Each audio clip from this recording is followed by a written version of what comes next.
what I'm going to do before I take your questions is I'm going to teach you how to be worth more than $50 million in 50 years. I'm going to teach you how to save or make $50 million in 50 years through small changes you can make in your daily spending habits. So let me take off this ridiculous jacket so I can tell you how you can be worth more in 50 years. So what I want you to do with me is I want you to go to the following website and download this Excel spreadsheet that we're going to go through together.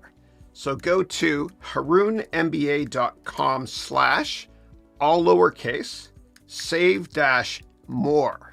Okay, save-more, all lowercase. And I want you to click this file here, this link, to download the Excel personal finance file to see how much money you can save or make over 50 years. And as Warren Buffett said, the longer the view, the wiser the intention. That was me buying time, waiting for this to download. Okay, so let me open this up and we can go through this together. Okay, cool. All right, let's do it.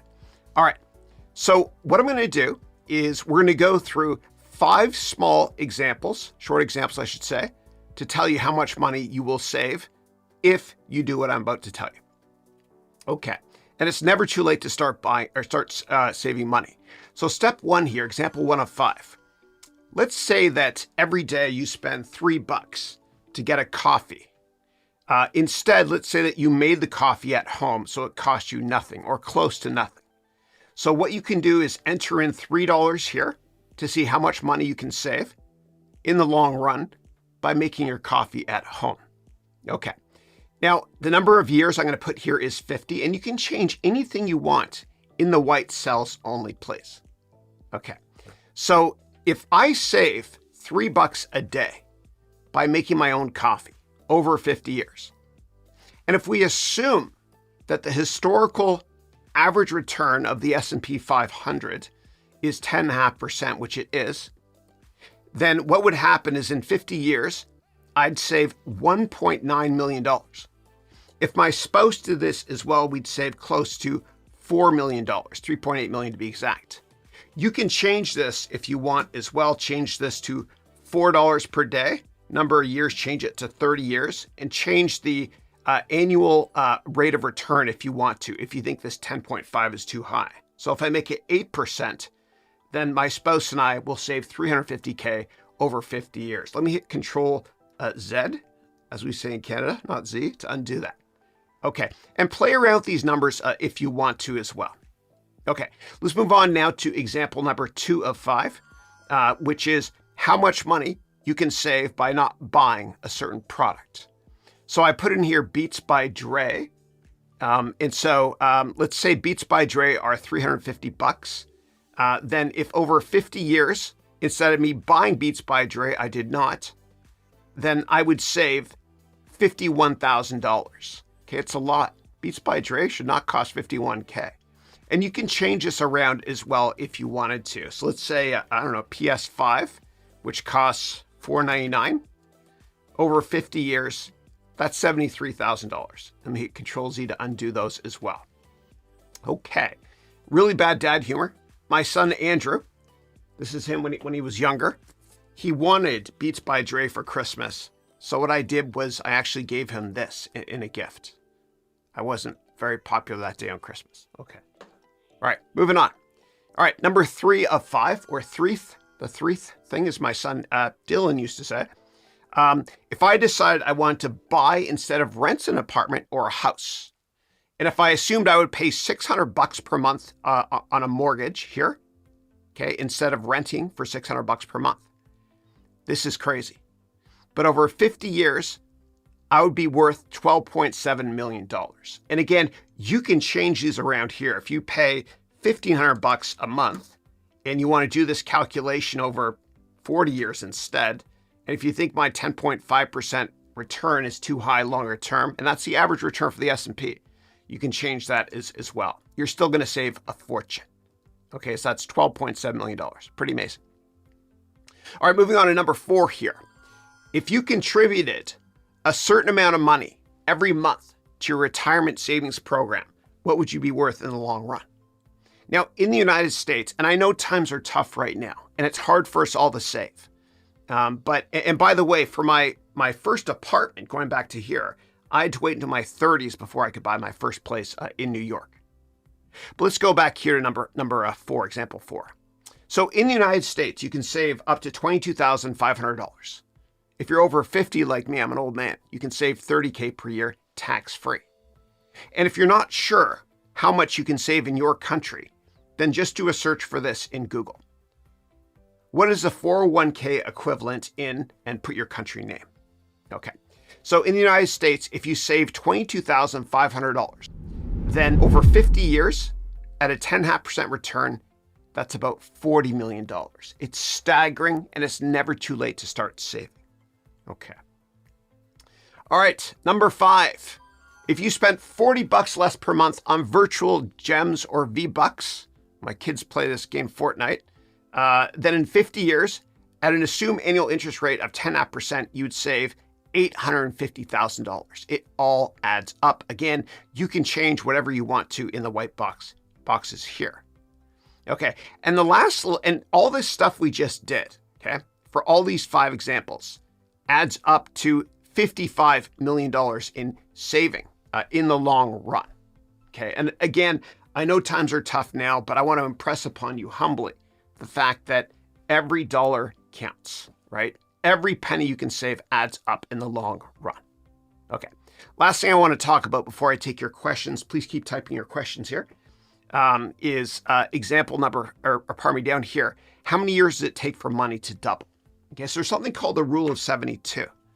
And what that means is you take the interest rate, or you take 72 divided by the interest rate. Okay, so if the interest rate is 10%, then in 7.2 years, your money will double.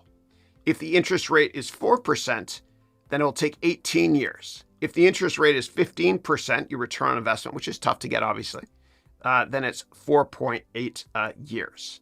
So I hope you enjoyed this, and I hope that this influences you to think longer term when it comes to saving money.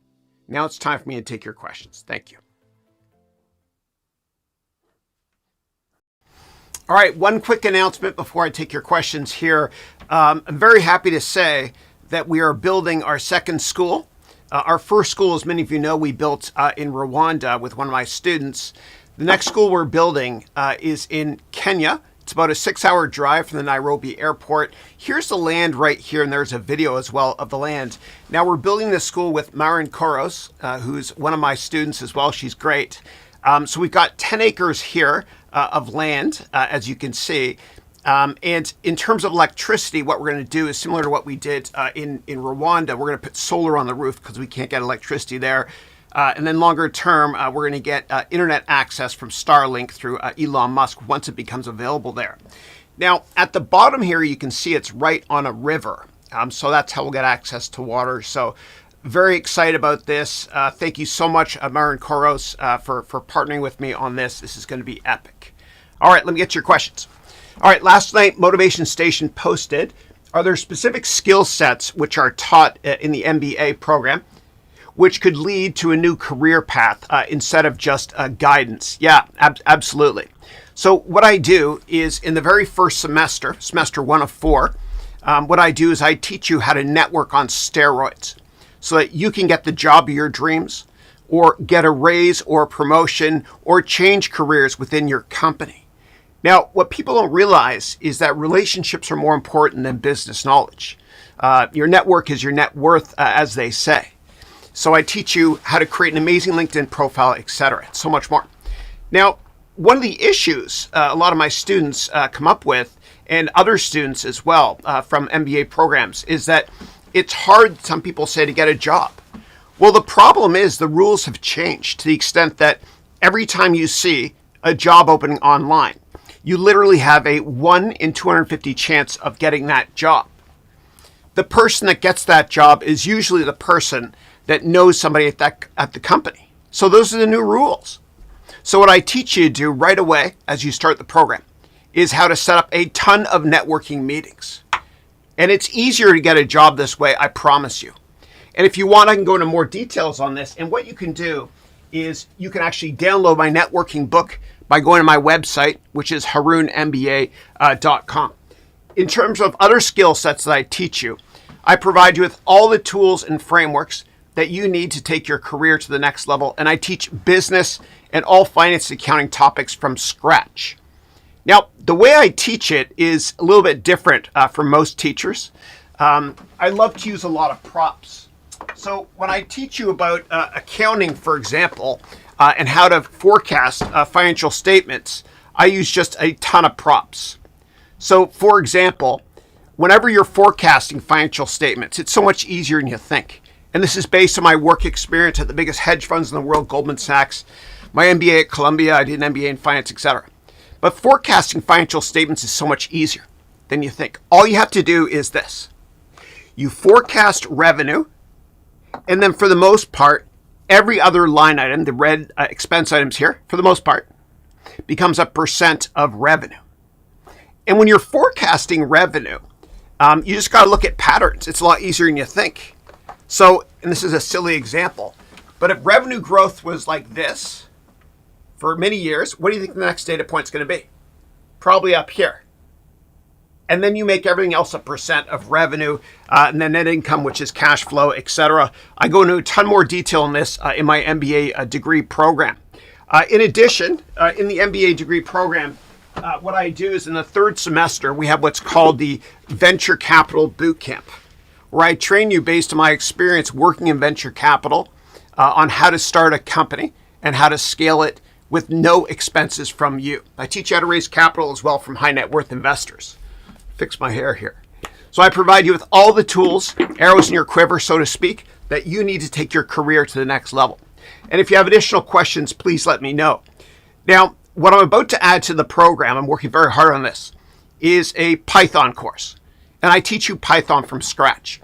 And anybody already that's already in my MBA degree programs, meaning silver, gold, and platinum, what you can do is go to the very last lecture of your curriculum for many electives that I have recently put there for you. And I'm adding a ton more, including a lot of AI ones as well.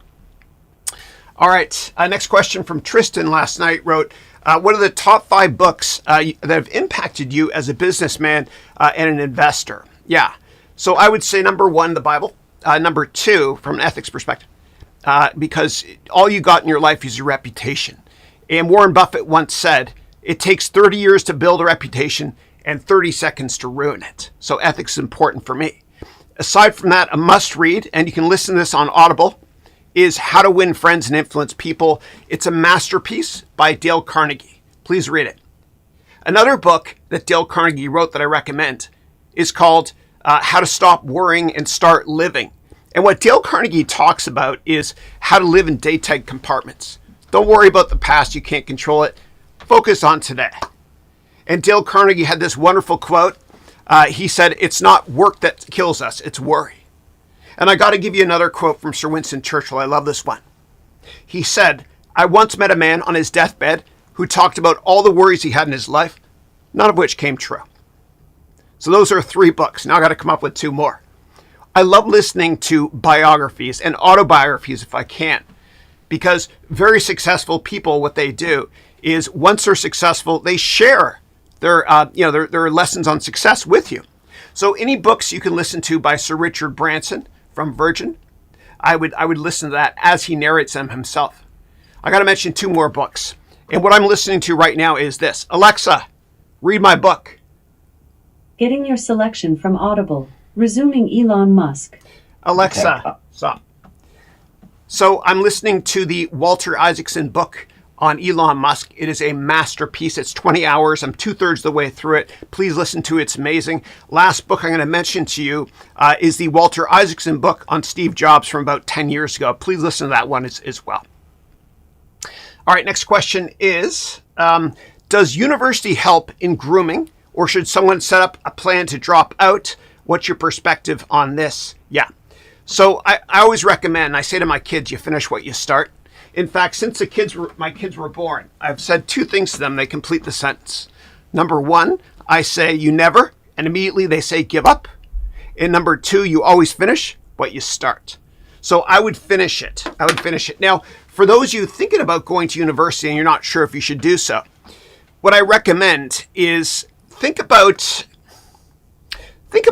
why you want to get that degree. if you want to get that degree for a career change, then what I recommend doing first is setting up 50 to 100, that's right, networking meetings. And if you still can't make that career change after 50 to 100 networking meetings, then consider going to university. I promise you, it works. You have to network aggressively. You can check out that book I mentioned earlier today as well. All right, next up, Tristan wrote, what conferences or yearly events do you deem valuable in content and networking? Yeah, so it all depends where you live, and I'm going to give you a very simplistic resource here that you can use. So let's go over here, and what I want you to do is go to a website with me called meetup.com. And what you can do here is you can search for events based on where you live. So let me actually go here and I'll type AI. Say you want to get a job in AI or hire somebody that works in AI. And let's just type here Riyadh. Here we go, right here. And let's do a search right here. So there is a ton of AI meetings, etc., that are in Riyadh. I promise you this works. Let me try that again. Sorry. Riyadh. It's fun doing these things live, eh? Riyadh, right here. Oh my God. All right, I'll do Mumbai. Mumbai, here we go. Yay. So, there we go, good. So you do a search for AI in whatever city you're in, and you'll see just a ton of events that appear. What you can do is you can go to these in person, or what you can do is join Zoom. There's tons of them that are free to attend. So check it out. It's called meetup.com. Now, for those of you that work in sales, or for those of you who want to get a job, what I always recommend doing is going right to the top, meaning talk to CEOs. So how do you access CEOs? Well, you go to shareholder meetings. Anybody can go to shareholder meetings. And what you do, and these shareholder meetings, by the way, not many people go to them. I used to go to them all the time to meet with CEOs and talk to them for ages. And what you do is do a search for the company and the shareholder meeting date. And when you go, it's usually in a hotel or their corporate headquarters. They serve you bad coffee. And then nobody leaves. None of the C-level executives like CEO, CFO, CMO, etc. None of them leave that meeting until everybody else does. And so what I want you to do is go up to the CEO or CMO or CFO, whatever. And I want you to introduce yourself and talk to them for a minute or two. Then I want you to say, I'm really interested in getting a job at your company. Is there somebody I should speak with about whatever skill set you have? And they're going to tell you right up who to talk to because, board members are in the audience and so are investors, and they need to set a good example for other executives that are there. So once they tell you who to talk to, then you email that person or you send them a LinkedIn message and say, hope all is well. I was talking to your CEO today, or I met with your CEO today who recommended I reach out to you. I promise you this works and nobody does it. And you got nothing to lose, eh? All right. All right. Next up, Tristan wrote, what is one valuable thing that you've learned in your career thus far that has not only prosperous for you, but added to your overall happiness? Yeah. I would say follow your passion. And don't give a damn what anybody thinks you either. Do what you were meant to do on this earth. And the best way to know what your passion is if I tell you this. You have 30 days off. And in these 30 days off, you're not allowed to go to school, you're not allowed to work, and you're not allowed to travel. What are you going to do with your time? And whatever that is, I promise you, that is your passion, your raison d'être, your purpose in life, etc. And I'll give you an example. So my son, Andrew, and I, we were on vacation. And I brought my laptop. And I had SimCity on my laptop. This is a game. It's a masterpiece from 2013. And he started playing it. And he said, Dad, this is fun. I really like this. And it influenced him to care about real estate and engineering and whatnot. And this led to him, eventually getting into a great university. But more importantly, he found his passion through this. So whatever you're passionate about, I want you to go for it and not care what anybody thinks. But it's got to be something you enjoy, because if you enjoy it, then you'll be incredibly successful. Little side note before I take the next question. Once Grand Theft Auto 6 comes out, you're not going to see me for at least a month. Okay, just putting it out there. Okay, good. I can't wait. I think I've watched the trailer 8 million times. All right, let me get to more questions here. All right, first up here, Haroun Run Motel, hey Haroun, wrote, Chris Habibi, welcome to the House of Habibi. Said, I sent you an email about a joint venture and doing a class together. It came from Rarmony. Thank you so much. Ask me right here always, please. I have humbly 1.5 million students. It's hard for me to keep up. Thank you. Thank you for saying Habibi, and welcome to the House of Habibi. All right, Rahul wrote, are there any modules on operations inside the MBA degree program? Yeah, there are. And what you can do if you want to, I'm just experimenting with this, so I'd love some feedback, is I use ChatGPT to create a chatbot on my website. So what you can do is go to harounmba.com, and then in the bottom right-hand corner, and of course I'm covering it up because I'm an idiot. Let me just get rid of myself in the corner. Down here in the bottom right-hand corner is a chatbot. So you can type here operations in MBA program, and it will tell you exactly where that is. Yeah, and it's supply chain, all that stuff here. And by the way, I've added 11 million characters here of all the closed captions from the MBA. So you can always ask questions here if you want to. And give me feedback if you can, please, on that chatbot from my website, harounmba.com. It uses ChatGPT, and I'm beta testing it right now. Great. Next up, Rahul wrote, are there any case studies and projects covered inside of the MBA? Yeah, absolutely. So everything I teach you is based on my real-life practical experience. There's no theory in it. And before every topic, I always ask myself this, 2 words, so what? Can my students use this immediately to take their career to the next level or not? Now, in terms of case studies, of course, there's plenty. One of them we do is the IPO of Facebook, and when Mark Zuckerberg raised money for Facebook. It's called Meta now, of course. And I was an investor in my venture capital fund in Facebook before it was public, and then I participated in the IPO. So I go through this in a lot of detail. This is the S1 document, which I can talk about in more detail if you want. Another case study at the top of my mind here we do is on Intel. So what happened was in 1994, Intel, they released this exact processor here. It's a Pentium chip. And there was a problem with it to the extent that if you did a calculation, it would be 0.00001% off, which is disastrous for healthcare companies, etc. And so what happened was, and there's a great book about this you can read, which I love, called Only the Paranoid Survive by Dr. Andy Grove. God bless him, he passed away recently. But what Dr. Grove did was he went on CNBC and all the business news stations, etc., to say, we have a problem and we want to alert all of our customers that you can get a refund and we'll send you a new chip. And that was basically a great PR campaign for them in ethics. And the unintended positive consequence of that, of being ethical and transparent, because transparency builds trust.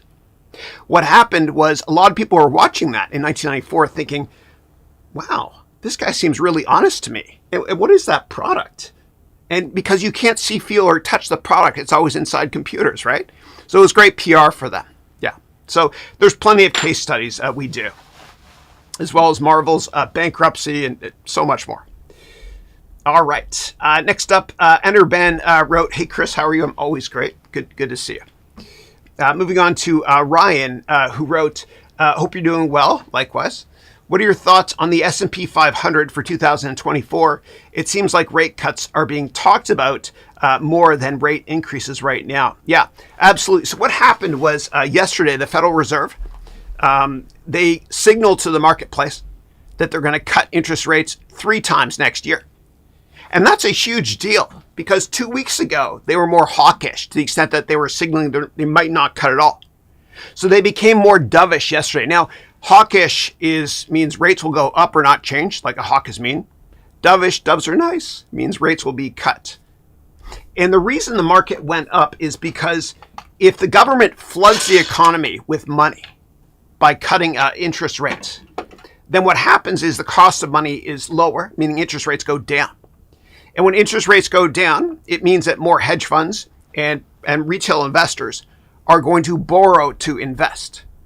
that means the market goes up. And the lower rates are, the more speculative investments go up. Like back in 2020, during the pandemic, rates went to zero all over the world. And therefore, people were investing in crazy things like NFTs. I haven't heard anybody mention NFTs in a long time. And all asset classes went up. Now, how does this impact you? Well, the 10-year mortgage went down big time because 10-year rates for the Fed was above 5% just a couple weeks ago. Now it's below 4%.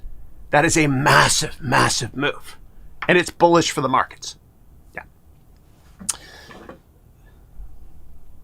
All right, next up, Mamadou wrote, "Good morning, Chris. Good morning. Great to see you. Hope you're doing well with your family. Thank you." You wrote, "I'm enjoying your Excel class. The class has everything. I wonder, how can you build a resort like that?" Yeah. So for me, thank you for that. In my Python course coming out soon, which will be free for all my MBA students, is going to be way better. You're going to love it. But whenever I teach, it has to be fun for me. And so for me, I think of Excel, each Excel sheet you open, I don't know, it's kind of being like a palette. And I'm an artist, not a good artist like Bob Ross, but an artist nevertheless. And so it's fun for me. And when I teach you Python, which is coming out soon, in a couple weeks actually, I use just a ton of props. You're going to love it. Anybody can, if I can do Python, anybody can. Yeah. It has to be fun for me. Yeah. I love what I do. I love my students. Next up, Raquel wrote, "Chris, how are you? I'm always great, thanks." You wrote, "I changed profiles today." Okay, cool. Well, that's a new name here, I see. You wrote, "Amazed with your Excel course, thank you." And then you wrote, "At the same time, afraid I'm able to go through it. I just know the basics. I'm not a math person." I teach you everything from scratch. No software, business, finance, accounting, or tech experience is required to take any of my courses. We start from scratch. And there's several tracks, as you know. There's a beginner track and an advanced track based on your skill set. Yeah. By the end of that, you'll know how to program as well. And the best way to learn how to program is to start with Excel. And the reason is, in Excel, you can record macros. And what that means is this. You record yourself, doing keystrokes, making a cell bold, inserting a chart, etc. Then you hit stop record. And then you can go to Visual Basic and see all the code you created. It's object-oriented. It's amazing. And so I teach every aspect of Excel in that course from scratch. Every single icon, every menu item, programming, everything. It's fun. And I was sad when it was over, man. It's like when you finish reading a book, you're kind of proud of yourself. You put up on your bookshelf. You're like, yeah, I did it. But part of you is, you're sad. Yeah. Rohit, oh my goodness. It has been years. Hope you're doing well. You wrote here, "I have a bachelor's in computer science and a bachelor's in AI, plus the MBA program and an MBA from HALT. Yet I'm having trouble finding a job with over 5,000 applications and 150 job interviews." Yeah, the only way to get a job is to set up informational meetings. As I mentioned earlier, every time you see a job opening online, when you apply for it, you have a 1 in 250 shot of getting that job. And the person who ultimately gets that job knows somebody at the company. So that's what I want you to do. I want you to leverage, and you can go in my MBA program, go to PG1-1 through PG1-11. That's Personal Growth Semester 1, Class 1 through Personal Growth Semester 1, Class 11. And by the time you're done with that, you'll have an amazing LinkedIn profile, and I teach you how to network on steroids. So what you got to do is this. You got to find out what companies you want to work at.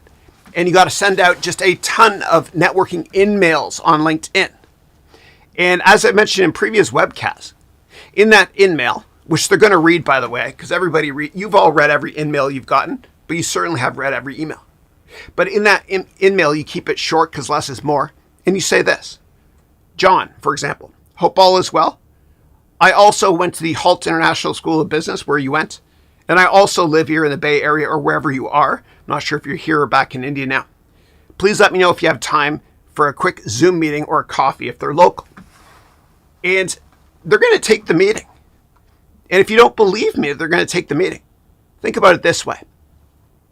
Imagine it's 20 years in the future, and you're 20 years more successful than you already are today. And somebody reaches out to you that's similar to you. Would you take that meeting? Of course you would. You got to ask. Ask, you'll receive. It's prophetic.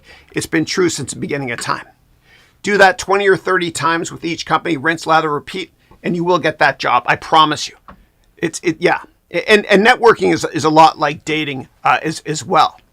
And I've got a very short video here for you on the best dating. This is awful, I know, from me. And networking advice. This works, I promise you. Check it out. You are your own worst enemy. If you think that he or she is out of your league, you're so money you don't even know. So there's this concept I came up with called the networking match equation strategy, or NME, enemy. It applies to dating and to networking. And I explain this in more detail. Okay, why my enemy strategy, your own worst enemy, will change your life.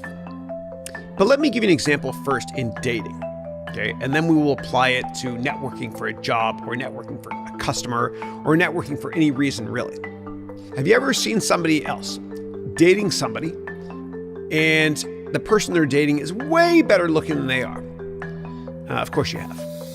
And you wonder to yourself, how did this person get that other person to go out with them? How did this guy get that perfect woman to go out with them, or vice versa? She is so gorgeous, smart, outgoing, and personable. But he is not a good-looking guy and not the smartest guy. How the heck did this guy get in a relationship that doesn't match his looks or intelligence? Now let's bring this equation into balance. Okay, the enemy equation. Stick with me here. So he believes in his heart that he's a 10 and she'll believe the same thing. So he's a 1 out of 10. Okay, we need 9 things to get him up to a 10 out of 10. Okay, to make this equation balanced. And this has a lot to do with networking as well. Okay, so he's a 1 out of 10. He thinks he is at first, but he's outgoing. Okay, that's another point. Okay, good. So now he's 2 out of 10. He's personable. That's another one. Now he's 3 out of 10. Okay, he deals well with rejection or failure. We're at 4 now. He's a risk taker. That's a 5. He thinks long-term, knowing that the pain of not spending the rest of his life with her is way higher than the pain of him getting rejected by her. Okay, now we're at a 6. He asks. That's a big one. He asks. You never get what you want in life. You'll never get a raise, promotion, a date, or anything without asking. Okay, we're at 7. He thinks more with his heart and less with his head. He's passionate. We're at 8 now. He is incredibly unique, interesting, and impressive in his own ways. We're at 10. The equation is now in balance. Wait a minute. He has more positive qualities. But why do we care? I mean, the equation is in balance. He's a 10, she's a 10. Well, that's the problem. We need 5 more, so she thinks that he is way out of her league. Oh yeah, we forgot that he is passionate about everything in life, including his job, because he doesn't have a job, he has a passion. He's now a 15. He's passionate about everything in his life, and she's a 10. So in his mind, he is 50% out of her league. That gives him the confidence to ask her out on a date. You are your own worst enemy. If you think that he or she is out of your league, not only you're on par with them, you're up here, you're out of their league. The same thing with networking. You can ask anybody you want, not only out on a date, but also for a networking meeting. Why is analyzing love and dating relevant? Well, networking and dating is identical. So if you've ever asked somebody out on a date, you were kind of networking.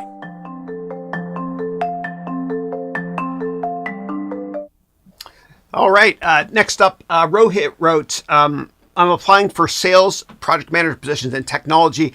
Maybe I'll consider looking into self-employment and freelance, as I only need $500 per month to live in India. I love that. Love that. Okay. So what I recommend, if you want to start your own company, is go to the 3rd semester of my MBA program. It's the entrepreneurship track, semester 3, class 1. And I've got the venture capital boot camp that will help you start a company. Let me hide the fact that I'm balding a bit here. Yeah. And by the way, Rohit, if you want, what you can do, because I know you got a ton of questions about getting a job there, is you can join me right now on Zoom. And I can take a look at your LinkedIn profile live and give you my humble thoughts. And I can also mock interview you if you want. And I can give you some tips and tricks based on your LinkedIn profile to help you get the job of your dreams or change careers. And if you want to join Zoom, what you can do is go to, I think it's here, harounmba.com/Zoom, all lowercase. And what I'll do is I'll open up Zoom here. And if you join, what I'll do is I'll accept you. I'd love to, of course, and I can answer questions here with you. Okay, so I'll wait to see if you join here. I'll come back to that in a second. All right, next question. Next up, Rohit wrote, I have a work visa to work in the UK for 2 years since I studied at Halt London. Okay, that's right. Halt's got 5 campuses around the world, including San Francisco. And I'm humbled to say I was a professor at Halt. I used to teach during the evenings when I worked in venture capital, and I won Professor of the Year in Finance, humbly. But I love Halt, yeah. And then you wrote, So you wrote, most of my peers work minimum wage jobs after MBA. They're not networking enough. And by the way, for those of you that have potential visa issues, I had this too. I lived in Canada and I was trying to get a job in the States. And if you, I remember I interviewed Goldman Sachs. I told them that I'm on a student visa, I can get a visa, etc. So if you have a visa, right, and if you can work 2 years, for example, and they ask you, can you work here? You just say yes. That's it. And you can hire your own lawyer on the side if you want to. Now, quick side note, for those of you that want to live in a different country, the easiest way to do it, and this is kind of a long-term strategy, and I'll give you an example. Let's say you're based in India, where Rohit's from, and you want to work in the United States. What you can do is this. You can join a company in India that's headquartered in the United States. And this will take 5 or 6 years at least, okay? And what you can do is rise up through the ranks and network like crazy internally at the company. And then what you can do is eventually, once you get promoted a couple of times, they're going to want to move you to the mothership, meaning the headquarters. And these big companies have, massive budgets in terms of legal paperwork to get you transferred. It's a long-term strategy, but that's one way to think about doing it. Okay. And then Rohit wrote, I want to start a software consultancy business in India since I can find software engineers to work for $5,000 per year. Wow. But I don't know how to find sales and B2B software contracts from the US and the UK. Yeah. Again, if you want, you can join the Zoom call. I'll check, see if you're here. I don't see you yet.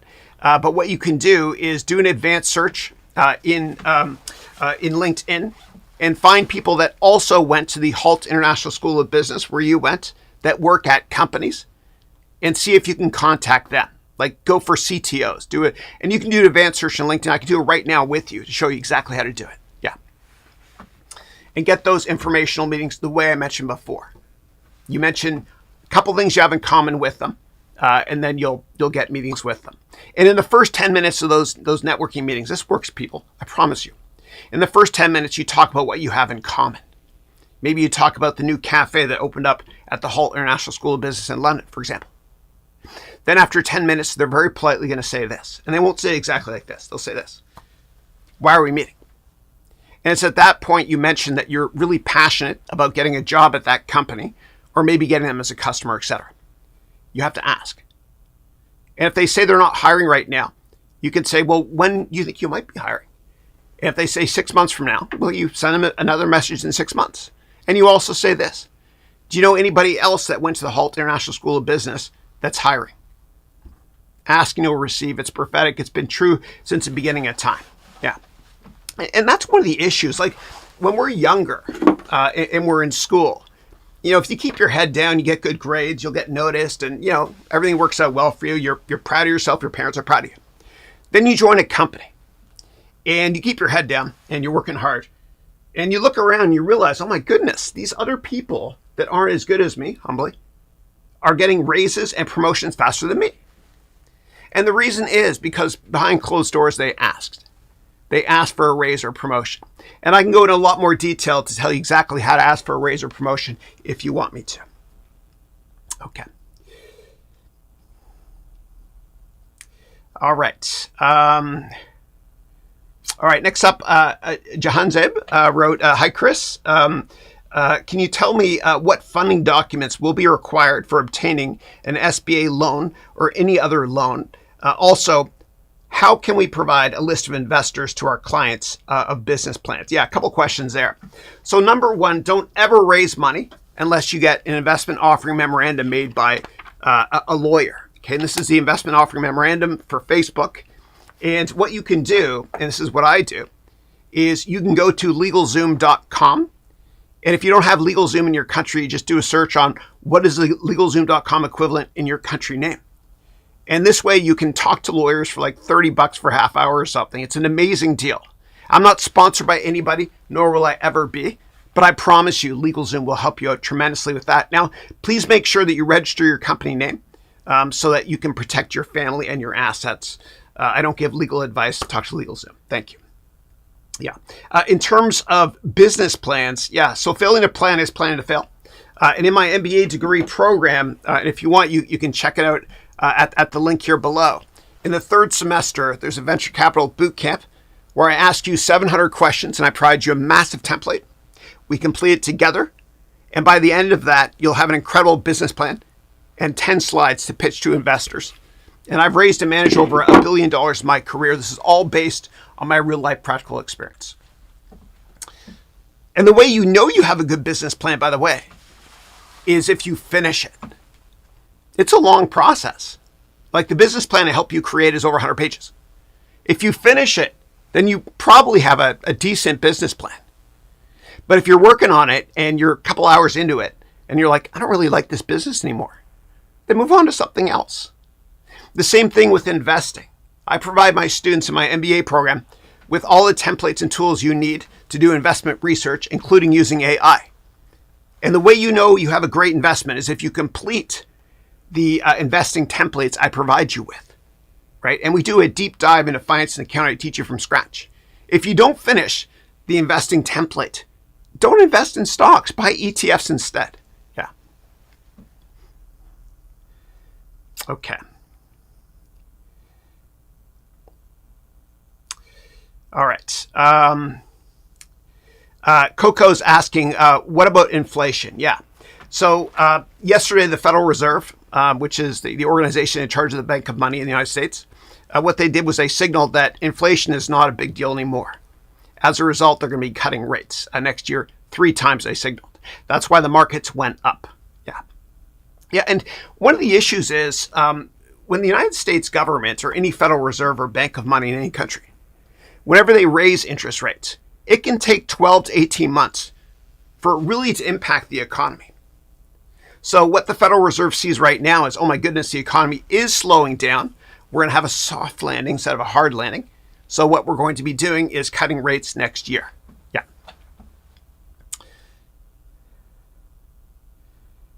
Okay. All right. Next up, Eric wrote, hey, Eric, great to see you. Eric wrote a great book called Ego Trip. He published it in January 2020. I bought it on Amazon. It's a great book. Great to see you, Eric. And thank you for the mentions of the new school there. Thank you. Yeah.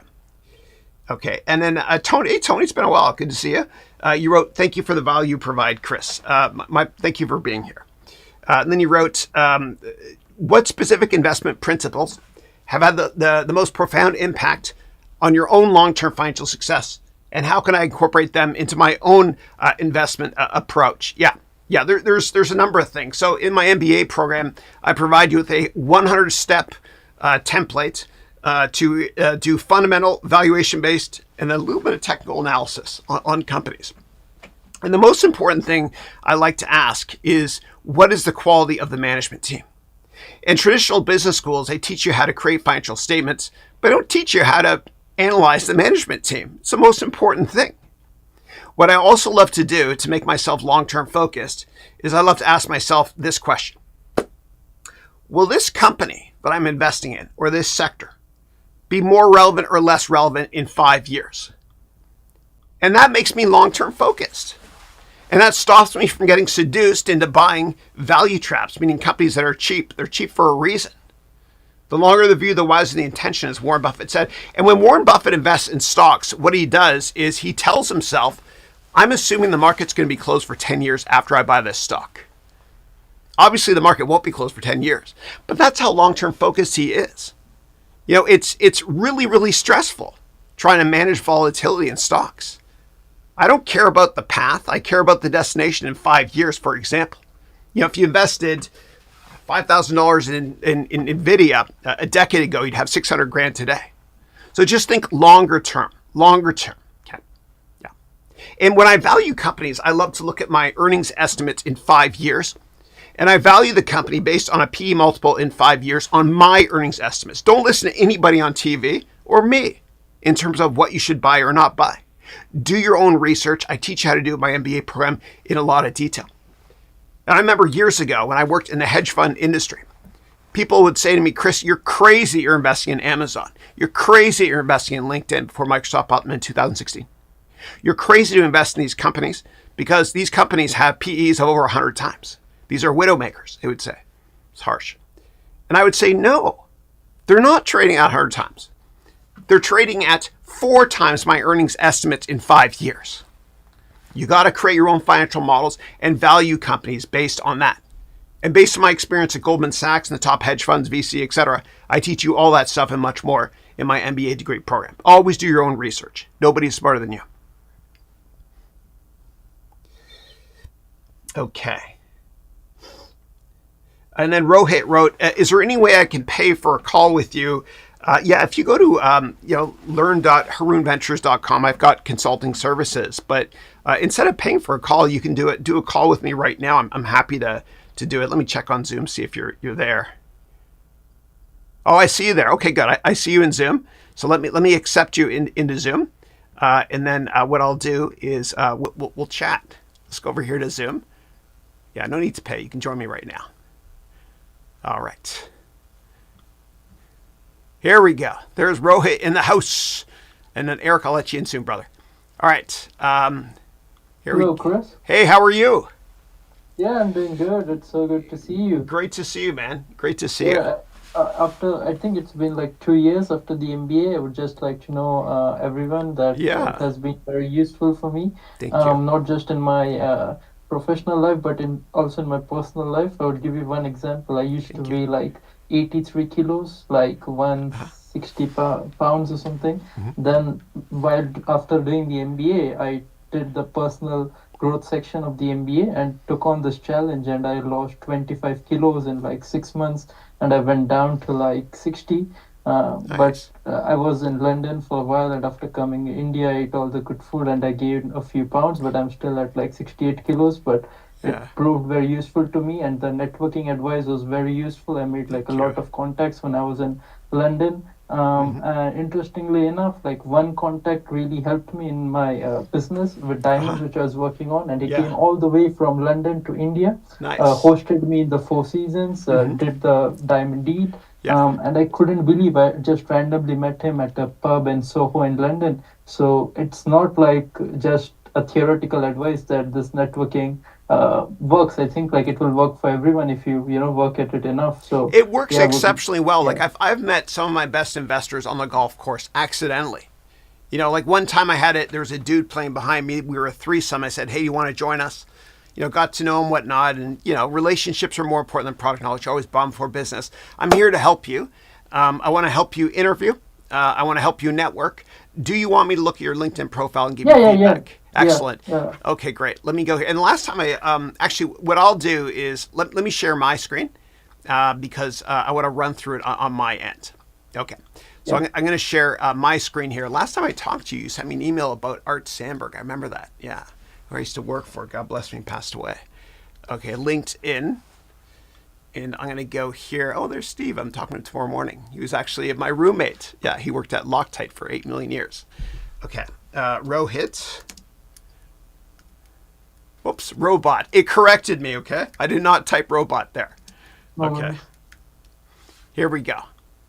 Okay, you're interested in AI. That's you? Yeah. Okay, great. Okay, great. Excellent. All right, let me go through your profile bottoms up. And the way I'm going to go through this is I want to add value to other people on the call as well.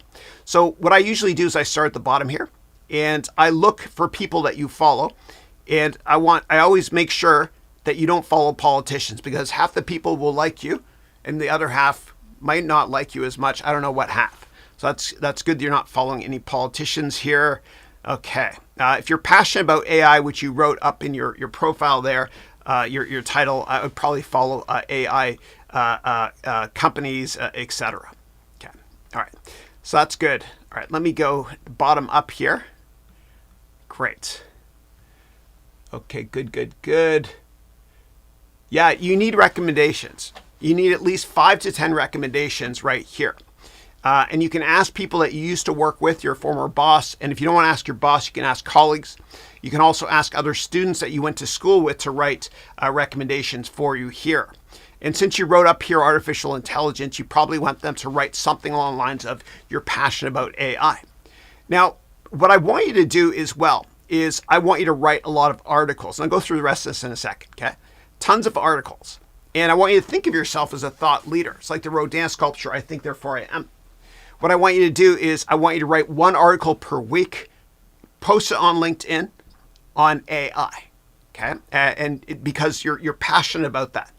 Then what I want you to do is after you do that, and this is what I did, by the way. So I did this for 2 years. I wrote 104 articles, and I then repurposed it by putting it into my book here as well. How do you become a thought leader? You think like one. It becomes self-fulfilling. So please write a lot on your opinions on AI here. Let me go through the rest of this from the bottoms up here. Okay. Yeah, for your skills here, you've got a lot of people you're connected with. I don't see endorsements here. What I would do is I would drag and drop these skills here and put the most important ones first, like artificial intelligence, and get a lot of your contacts to endorse you. How do you get them to endorse you? You endorse them, they'll endorse you in return. Okay, so I would drag and drop and put AI first if that's what you're passionate about. Okay, let's see here.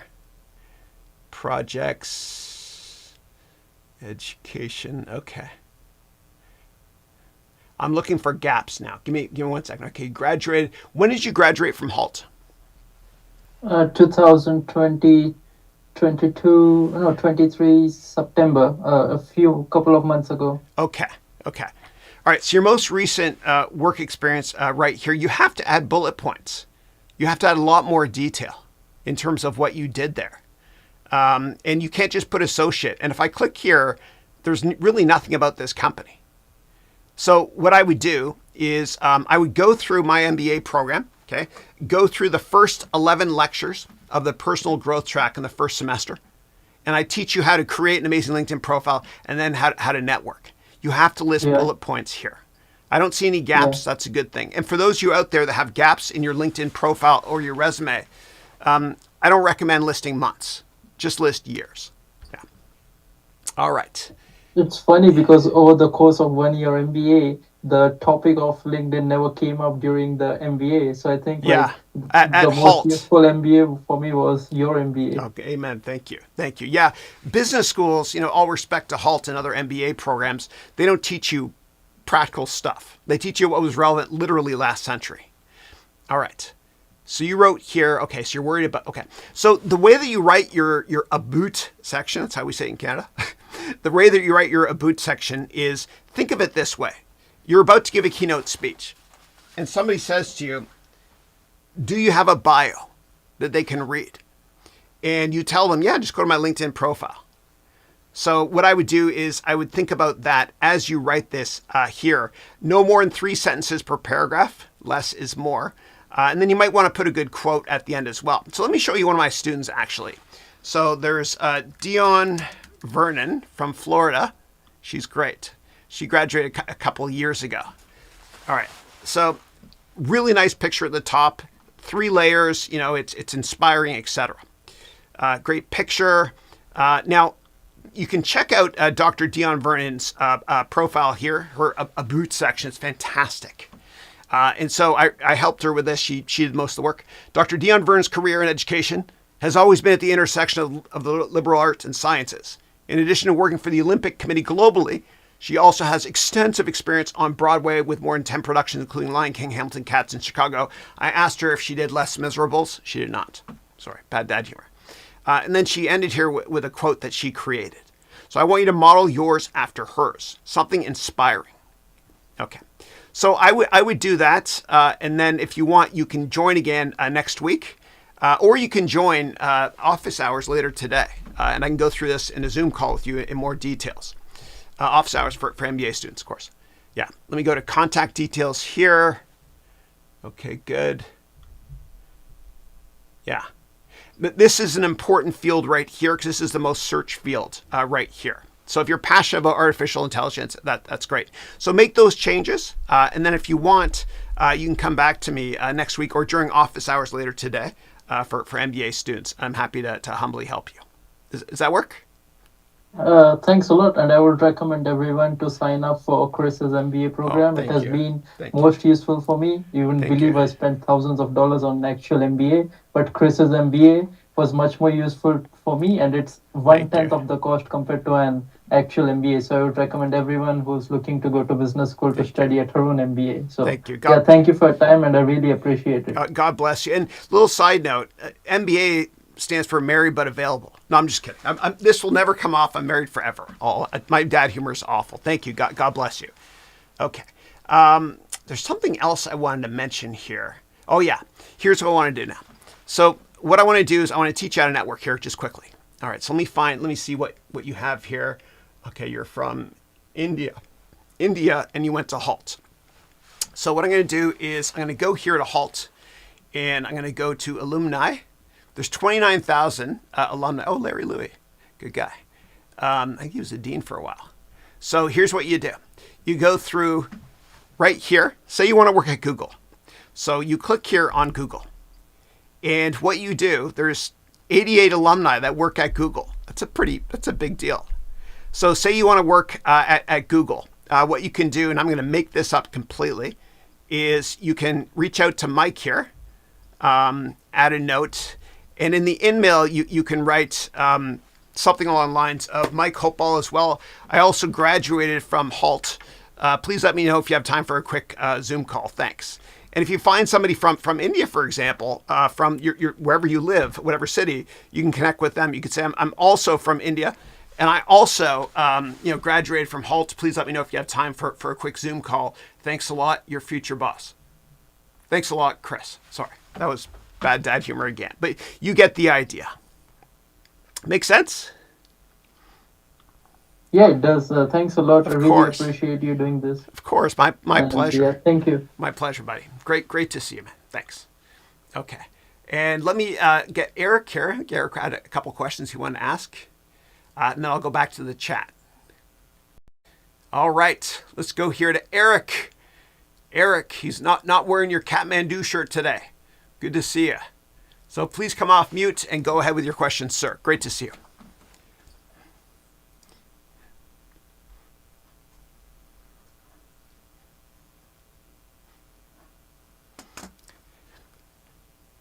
Hey. Hey, how are you, man? I'm good. Thank you. How are you? I'm great. So what's going on, man? What questions do you have? Yeah. When we were during the MBA, you showed this Metaverse experiment. Yeah. And I created some space in that area as well. Mm-hmm. So I like that idea. Now, this morning, I saw that Astellas has created a healthcare e-city in a metaverse. So I was really delighted because I'm looking for a way to return to Astellas. Okay. And this could be a way to reconnect on. Sure. Is Astellas you mean a company you used to work at? Yeah. Okay. I worked there till September this year. And you worked at Bristol Myers and Apple as well. I remember that. Yeah. Cool. And Sanofi Genzyme. And excellent. A couple of others. Yeah. And by the way, quick side note for anybody curious about the metaverse, you can go to mbametaverse.com. I did a weekly webcast a couple of years ago using the metaverse. You can check it out again. It's mbametaverse.com. Yeah. Cool. Yeah. Yeah. So that's so I thought it's an opportunity to reconnect with them. Yeah. Well, here's what I recommend. Go to spatial.io and create your own, and anybody can do it, spatial.io, and create your own sample metaverse. And it's really easy to do. You just upload images, videos, whatever it is. You can create your own rooms. It's simplistic to do. And you can share it with them as well. Say, I'm passionate about the metaverse. It looks like Estella is going to leverage the metaverse. Here's what I created. And set up informational meetings as well. And I'm sure that it's easy for you because you probably have a lot of contacts there that worked with you. That's what I recommend. In terms of where I think the metaverse is going, I think it all depends on Apple's product, which will come out probably in Q1 of next year. Their metaverse product, I'll get it. I can't wait to try it out. The problem with the metaverse in general is that most people have motion sickness. 40% of people that use VR products or AR products get motion sickness. In fact, Facebook signed a $20 billion contract with the Department of Defense to do, practice warfare, etc. training using VR and AR products, Oculus. And 80% of people in the DoD that use that product reported motion sickness. So if anybody's going to nail this, I think it's going to be Apple. Their pricing point is too high. That will come down over time. Excellent. Yeah. Great. Sounds great. Excellent. Thanks for the advice, Chris. Yeah, my pleasure, brother. Always great to see you, man. All right, cool. All right, Thank you. Thanks. All right. All right. Next question I've got here is from MTI, who wrote, "Good morning, Chris. Good morning, MTI. The rent example was staggering. Yeah, in the how to save $50 million. I'm moving to Burbank, and that's where I recorded my promotional trailers for my courses.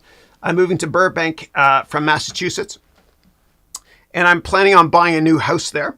I plan to retire in 10 years. Should I consider renting then? Thanks so much." Yeah. So if you can do it, I always recommend buying, because think about how much money we waste, in rent, and think about the time value of money as well. And it's hard, I know. Like for me, I had to wait until my 30s before I could buy my first place in New York. But the sooner you buy, the better. It's the best investment you can ever make. And in the United States, as you know, you can deduct the interest on your mortgage as well. It's a no-brainer. Yeah. But it takes time. Yeah. All right. Manas from India, great to see you, bud. You wrote, "Good morning, my dear mentor, Chris, please. What is up today? You played GTA 6? No, not yet. I played the trailer like 8 million times. And what I am playing, the video game I'm playing right now, my Rogue Asus, it's an alloy little device, is I'm playing GTA 4. It's so good. I love it. And I'm getting glasses soon as well, so I can see it better. Yeah. All right. Next up, Q Franco wrote, "Hey, Chris, in your course on Python, you teach only the basics, or does it cover advanced topics like Python 00? Thanks. It covers everything. We cover object-oriented stuff in a lot of detail. We cover classes, modules, etc. We also cover pandas in a lot of detail as well. Yeah. And polars. Yeah. And Mojo as well.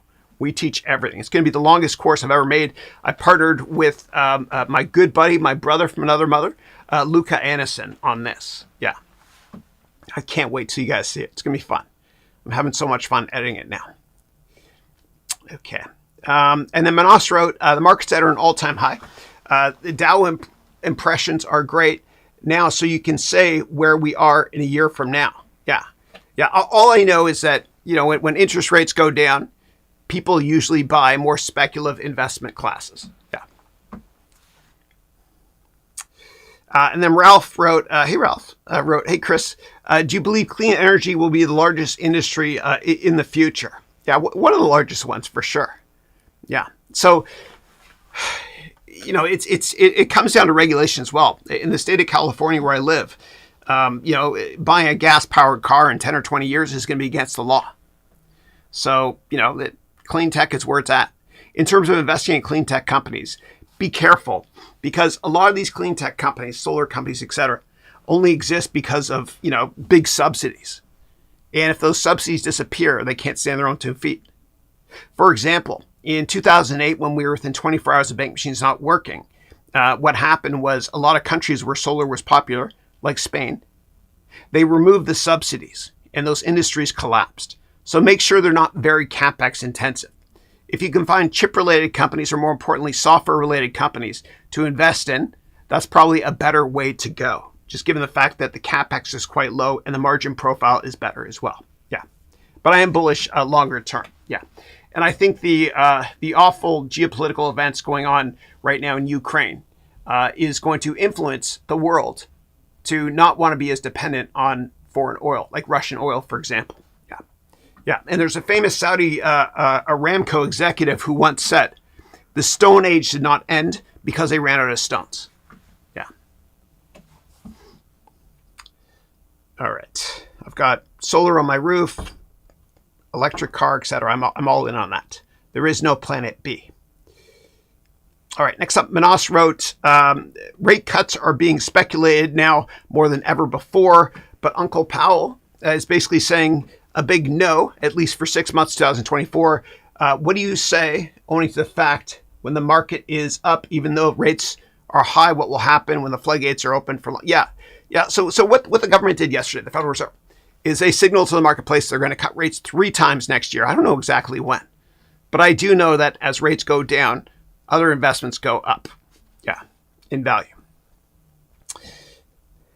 All right. And then Mamadou, wrote, I have difficulty starting a course and finish it. What is your advice? Yeah.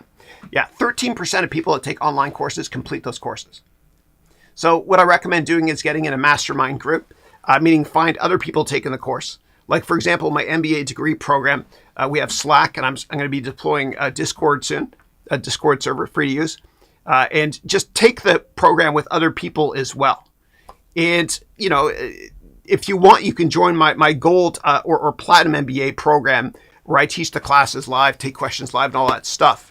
That might be an easier way to finish if yeah. Okay. All right. Next up, Myrna. Hey, Myrna. Wrote, Chris, I'm going to teach ChatGPT basics to 55 Brazilians. If you were me, how would you sell that class? Yeah. So I think leveraging YouTube is the best distribution channel you can possibly get, because YouTube is the only gold rush in history where it costs you nothing to make the product. And YouTube is the only gold rush in history where you can theoretically get access to billions of potential customers for free. So what I would do is I would create YouTube videos on how to use ChatGPT. And then what you can do is in the description of that video, you can drive people to your website for traffic, etc. And then what you can do if you want is you can provide them with a free guide or a free book or something that they can sign up for. And we did that as well with one of our AI courses. Yeah. That's a call to action. Yeah. And don't just do it on YouTube. You can do it on LinkedIn as well. And then repurpose it on TikTok. Yeah. It's a long-term thing though. It takes a while. Social media is a marathon, not a sprint. I've been doing this for years. Most competitors of yours will give up. Yeah. Just be consistent too. All right, next up, Jean-Luc. Hey, Jean-Luc wrote, Jean-Luc from France, really enjoying the class about Excel. Thank you. Then you wrote, do you have advice to study macro? A book, for example. Thank you. Yeah, there's really no macroeconomic type book that I recommend. The best way to learn macroeconomics is to read, if you want a global perspective, the FT. Just go to ft.com, that's Financial Times. Or what you can do is what I do, which is this. Every morning when I'm getting ready, I do this. Alexa, what's the Wall Street Journal news? From the Wall Street Journal. Alexa, stop. Yeah. So that's what I do is I listen to the news. It's real-time stuff. It's not theory. That's the best way to learn this stuff. Yeah. Christina, my goodness, how are you? Christina and her family, they're currently in Hong Kong. She was the head of our alumni association. She's a great friend as well. And she met with one of our graduates, actually in Hong Kong, from the Platinum MBAs as well. You wrote, hello, Professor Chris. Hope you're having an amazing day. We just got to Macau today. Awesome. And that's where Christina Hong was born as well, in Macau. And she's related to Confucius. That's what she mentioned. That's really cool. And that's how I started off today's call with a quote from Confucius. You wrote, we had a great week in Hong Kong. We had a Haroun Education Ventures MBA alumni reunion with Bosco back on Tuesday. It was great. Awesome. And you sent me pictures too. I think you guys were all based in Kowloon. Kowloon, part of Hong Kong, is where I had the best chicken wings I've ever had in my life. I told you this as well. from McDonald's. They're unbelievable. Yeah, it is great to see you. My best to Christian and Isabella as well. And enjoy your vacation. Thank you. Always good to see you. All right, Raquel wrote, I want to learn Python. Excellent. And as part of my MBA degree program, I'm going to be releasing a Python elective in a couple of weeks. You can go here to learn more. You'll get that for free. Yeah. And for anybody in my silver, gold, or platinum MBA program, if you're not sure where to get the Excel elective or the AI elective or soon the Python elective, just go to the very last lecture of your MBA program because I have links there. Yeah. Thank you. All right.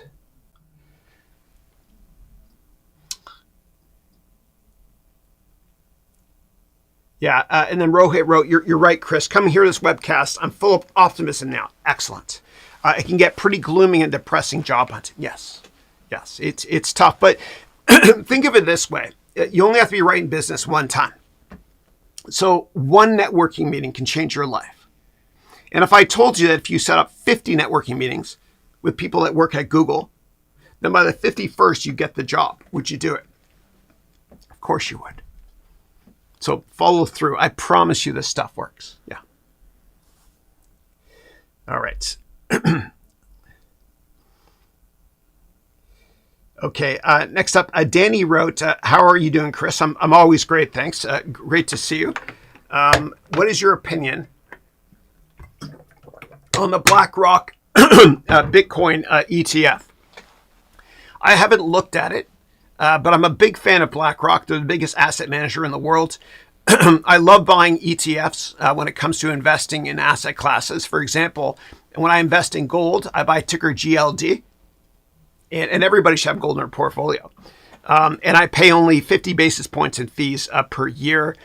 If that fund is 100% Bitcoin, I would check it out. But I never recommend putting more than 5% of your liquid net worth in cryptocurrencies. And within that, don't put more than 0.5% of your liquid net worth in any one particular crypto. Yeah, most cryptos are a scam. Yeah, but I do own Bitcoin, which I'm never selling. Okay, next up, Manos wrote, this week, I'm humbled to say that one of my latest courses on Adobe Firefly and DALL-E has the highest rate on Udemy. Really grateful to you for that. Nicely done. Congratulations. Yeah, very cool. Yeah.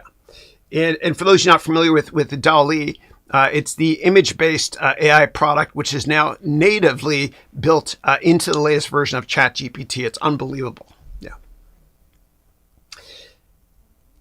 And then Rohit wrote, by the way, your dating advice, my wife is so out of my league. I shouldn't be giving dating advice, please. Your dating advice worked for me when I was in London. Awesome. Even if it does not work, you develop a thick skin around an awkward situation. I have no regrets. I love it. I love it. Yeah. What's the worst you can say? No. Yeah. Which happens to me all the time, except for once. And then Danny wrote, yesterday evening, I tuned into your networking video as part of the MBA course and was particularly drawn to the quote of, your network is your net worth. It's so true. It's so true. You've got to be, and for me, when I was younger, I remember I worked, I was a programmer at Accenture years ago. And, I'd code away for 10 hours and I'd go out to parties and stuff, and I was kind of nervous, right? I was kind of like a brain on a stick, or a stick at least, that's it. And I was kind of nervous. And so what I did was I forced myself to move to open spaces, run to my fear. And once you force yourself to network and be more outgoing, etc., eventually it becomes second nature. And you got to condition yourself that you love that stuff. And you got to run to your fears in business in general as well. A lot of people are fearful of accounting. A lot of people are fearful of public speaking. You have to convince yourself you love it, you enjoy it, force yourself to do it because your competition will not run to their fear. And you can turn your biggest perceived weakness into your biggest strength. Yeah. Perception becomes reality. Renvir from Mauritius. Great to see you, man. And then you wrote, what are your top 3 tips about making a video course when it comes to speaking and scripting to make your course as enjoyable as possible? Yeah. Number 1, the first lecture is by far the most important.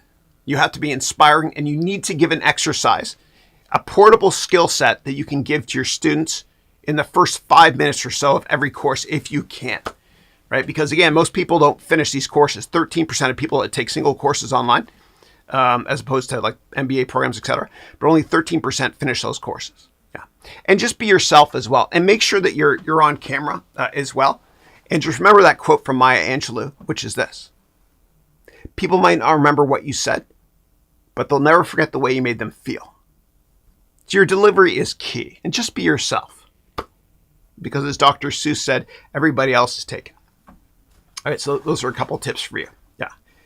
And then you're my silver MBA, so I'll see you today at 10 a.m. as well. If you want, using Zoom at 10 a.m. my time, what you can do is share some of the videos if you've created them yet. And I'm happy to give you my humble thoughts and actually edit your videos for you using Final Cut in real time if you want. It's fun. I love editing. All right, and then Myrna wrote, hey, Chris, I just bought your MBA. Thank you. Thank you. And by the way, you have a 30 days to get 100% of your money back. And if you feel that you're not getting at least a 10x return within those 30 days, I want you to ask for your money back, please. Yeah. I'm looking forward to watching all the classes. We spoke before. I'm originally from Brazil, but I'm in the US now. Awesome. Awesome. Excellent. Great to see you. I gave a keynote actually in Sao Paulo at a venture capital conference years ago. And that's part of the MBA program as well. I teach you how to give a presentation, and I show that keynote. Yeah. Thank you. Okay, next up, Manos wrote, shall one document their startup journey or maybe any project journey on LinkedIn? How would that mean and be long-term? Yeah. I would make it, so when you're documenting what you do on LinkedIn in terms of your career stuff, I'd make it a couple bullet points max. Yeah. If you want, what you can do is you can share LinkedIn articles on your journey. For example, you have some of the best-selling courses you mentioned when it comes to AI stuff on Udemy and Firefly, etc. Maybe what you can do is you can share a couple of those videos as well to help people by repurposing that content on LinkedIn. Yeah. All right. And MTI wrote, hey, Chris, I'm in silver. Can you please help me find the Zoom link? Yeah, absolutely. So what you do, and that call will start in 40 minutes today. What you can do is go to the first lecture. Okay, go to the very first lecture of the MBA program, the Silver MBA.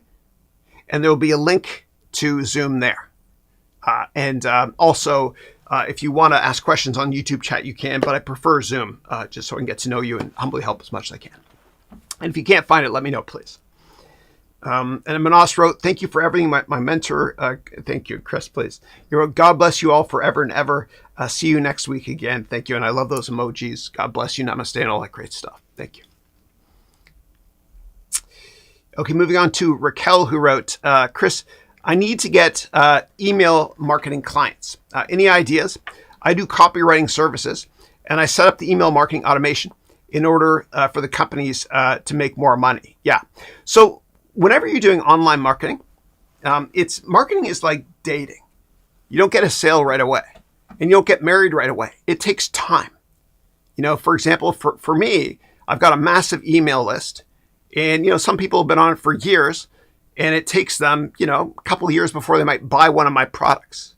So you got to be long-term focused, and you have to give something away as well. So maybe it's a book or something, right? A call to action. Yeah. But I really do believe that if you give, you'll receive in the long run. If you keep helping people, it's karma. Call it karma, synchronicity, call it what you will. Yeah. So think about, how can I help them? Yeah. And most people in business are motivated by three things. Number one, they want to make more money.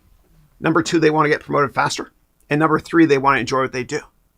So think about that as you send out emails to customers or potential prospects, or provide them with a call to action download. Yeah. All right. And then if you're just getting started, you can use SurveyMonkey, or pardon me, you can use MailChimp. I always get confused. They're both monkeys. You can use MailChimp. And then once you scale, our email list is massive now. We use ActiveCampaign. Yeah. Okay. Next up, Renvir wrote, when making a product, how do you find the right price to sell the product? Yeah, I always go through that. Yeah. And how do you find the right profit margin whereby it's very profitable, but not so expensive that people won't buy. Yeah. So what you can do is go to the third semester of the MBA program, the Venture Capital Bootcamp. I talk about that in a lot of detail. You got to test the market as well, right? And I believe in EDLP, everyday low prices, making the pricing point low enough so that I can scale it globally. And I also don't believe in having inventory. Inventory can destroy a company. And so what I do is I sell a virtual product, right? And so I can scale it materially, and I humbly have, by having a relatively low pricing point. Yeah. But obviously, you got to look at the competition as well. Always offer a 30-day, 100% money back guarantee. So it's a ridiculous offer, as Tony Robbins calls it, ridiculous offer. So you're adding just a ton of value, and there's no risks. You can get your money back. Yeah.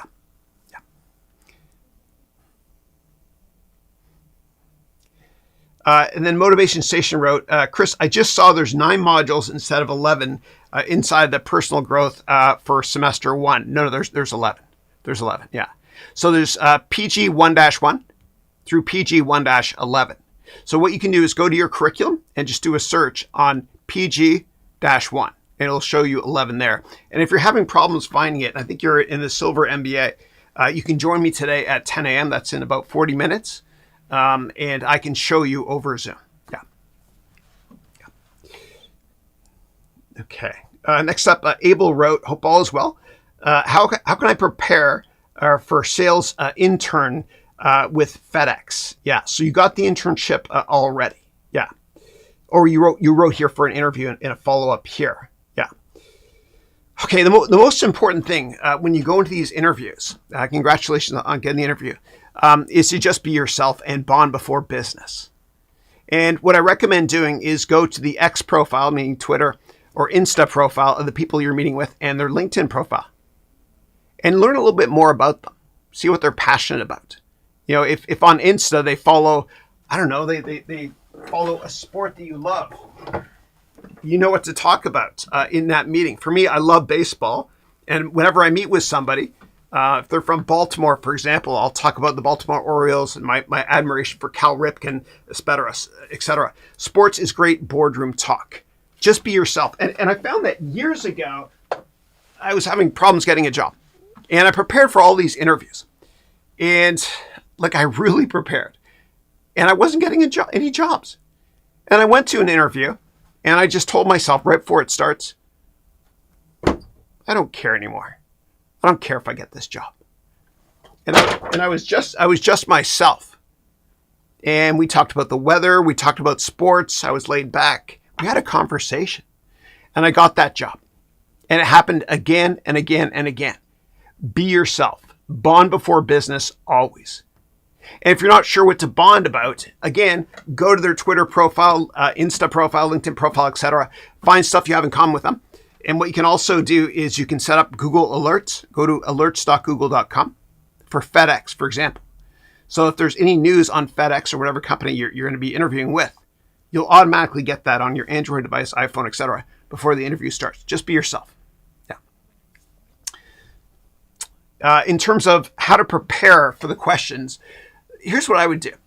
Go through your LinkedIn profile and your resume and answer this question. Tell me about X. And X is every line of your LinkedIn profile or resume. And you can record yourself answering those questions too. You know, did you sound too monotone in your delivery? Did you sound too arrogant with the modulation of your voice? Every battle is won before it's been fought. Yeah, that's how I prepare. Yeah. Yeah. And if you have additional questions, please let me know. Yeah. Okay, next up, Ralph wrote, it would be great, please, as I'm looking for a front-end engineer jobs. Yeah, and please let me know what you're referring to there so I can humbly help you. Thanks. Will, it's been a while. My goodness. How are you, man? Wow. Great to see you. You wrote, I really enjoy your weekly live office hours. Thank you for being here. And your sense of humor, too. And then you wrote, confidence is the best suit. You're looking sharp as always. Thank you. Thank you. This is the best movie ever. You made a time machine out of a DeLorean? Yeah. And if you haven't watched the Michael J. Fox documentary on Apple TV, check it out. It's a masterpiece. I love him. Okay, next up, Kumaresan wrote, I have a startup named Intern IQ, which focuses on giving internships at Tier 2 and Tier 3 colleges. My question is how to set up proper HR managing teams, sir. Yeah, I was on the board of a company called Intern Match. We had an exit when I worked in venture capital. I recommended that they're kind of like LinkedIn for internships. I think what they looked at that point was creating some kind of web scraping application so they can go to LinkedIn and scrape all the information to create profiles of the intern-based students on their website, Intern Match. That was years ago. LinkedIn might have changed their API, but I'd look into that so you can get critical mass and you can build out your platform as large as expected. Just do a search on Intern Match. Yeah. In terms of setting up a proper HR management team,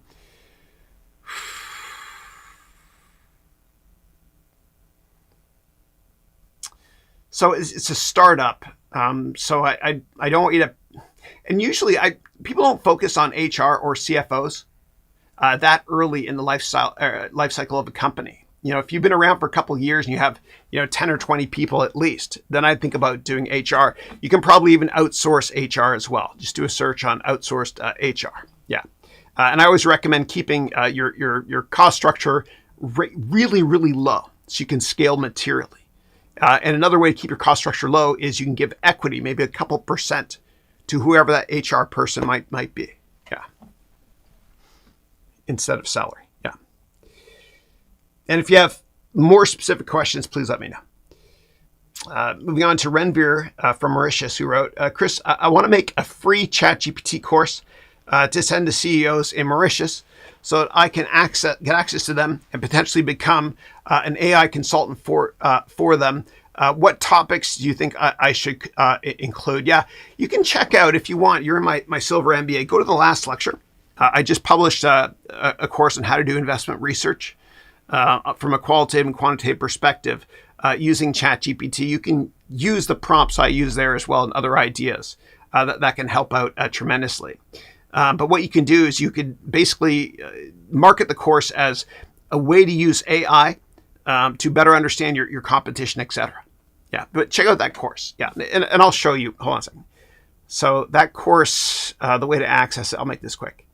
So if you go to learn.harounventures.com, let me make this a bit bigger. These are the free electives. You get access to this in the last lecture of your MBA program. Yeah. Okay. All right. Salu, how are you? Great to see you. The question is, can you give me more details about your MBA and Python programming courses? Yeah, absolutely. So if you want to learn more about the MBA, I'll give you just a website link to go to for FAQs. What you can do is just go to harounmba.com/FAQ, all lowercase, right here.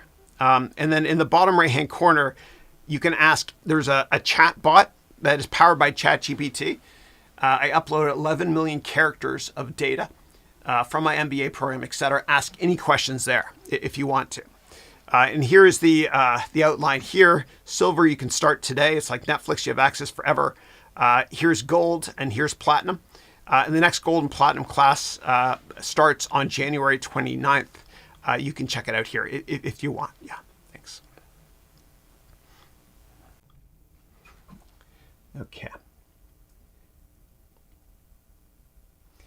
Yeah, and the Python elective is coming soon, within a couple of weeks. I'm trying to finish it off here. I'm having fun doing it. Yeah. Moving on to Abel, who wrote, I want to become a financial analyst, and I really want to learn Excel. Do you have any advice? Yeah. Yeah, so in my MBA program, I teach you every single Excel function, how to program in Excel, etc. I teach you financial modeling from scratch, which will help you from a financial analyst perspective. I teach you how to network to get the job, etc. Awful, just awful. So it's Lego bricks for adults all over the floor, but we're good. Laugh at me, please. All right. Next up, I'll be finishing up my finance degree soon. Should I go for my accounting degree? I personally against that. If you want to work as a financial analyst, I would just set up a ton of networking meetings, as I've articulated earlier in this call today, leveraging LinkedIn to get a job in finance. Now, when you learn finance, you've already learned accounting. And the difference between accounting and finance is accounting is kind of a science, right? It's backwards looking. You're focused on creating financial statements, which I dropped all over the floor. And finance is more of an art. You're forward looking. And because you understand finance already, you already understand accounting because you made your financial statements leveraging the rules of accounting. Yeah. And I teach finance and accounting, my MBA program, with tons of props, like you saw there. I feel embarrassed that those bricks fell, but it's okay. And then you wrote here, what is the right way to take your MBA course? Yeah, so I set up the MBA degree program so that I think of myself as a waiter. So when you go to a restaurant, you look at the entire menu, but you don't order everything. You order one or two things that you like. So that's how I set up the MBA program as well. So take what you're most passionate about. If you want to learn finance and accounting, then you can take the finance and accounting classes in the MBA program. If you want to learn about artificial intelligence, take those courses. If you want to learn how to sell yourself, take the sales courses or lectures. If you want to learn entrepreneurship to start a company, watch the entrepreneurship lectures. In the orientation lecture near the beginning, I outline exactly how to do it, or watch the whole thing in order. Yeah. And you got access to it for life. Yeah, including all the new stuff I add. Okay.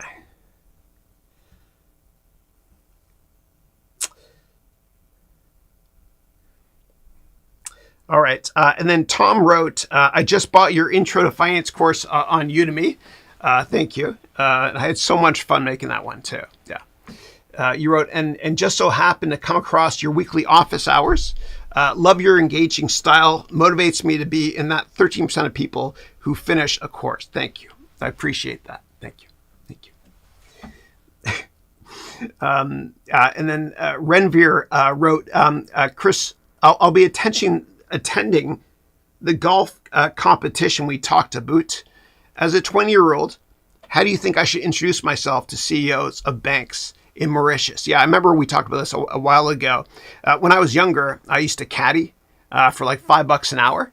And even if you can caddy for free, I'd do it because I learned just a ton listening to executives talking about business. I learned just a ton. Yeah. And if you offer to do it for free, they're going to tip you well anyway. In terms of how to introduce yourself to CEOs of banks,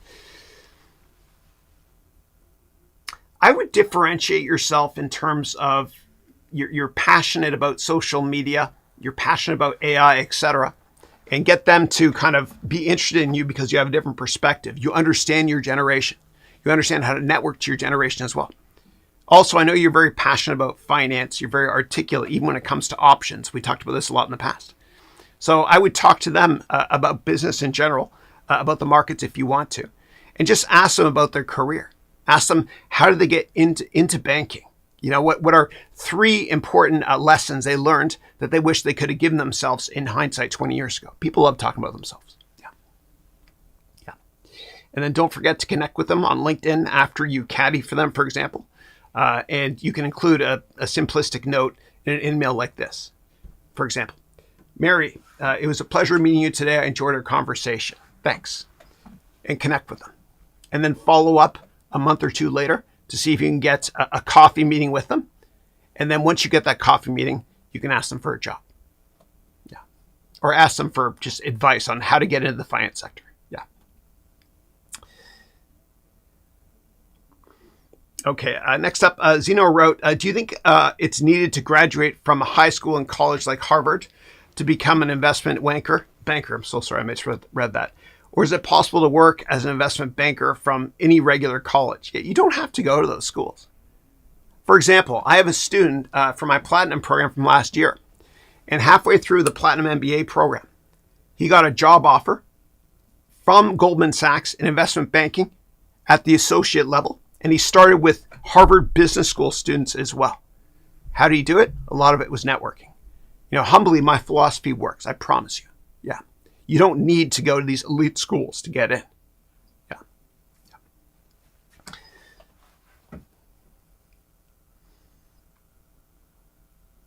All right, next up, Kumaresan wrote, Intern IQ works by giving projects to each intern by promoting self-learning and internship completion certificates if they completed the projects. Interesting. And then you wrote, so Intern IQ revenue is coming from the interns, oh, I see, who finished projects and they received internship completion certificates by paying 49 rupees. And what is the best way to scale Intern IQ? I have 400 followers on LinkedIn. Yeah. So what I would do is and I've talked about this a lot, about becoming a thought leader. So what I would do is once a week, I would post articles on LinkedIn on how to get the job of your dreams. And you can look at some of my posts as well and repurpose that if you want, I don't care, and become a thought leader. And I want you to do this for 2 years. Every week, publish, a LinkedIn post on, how to get a job, how to be an amazing intern, etc.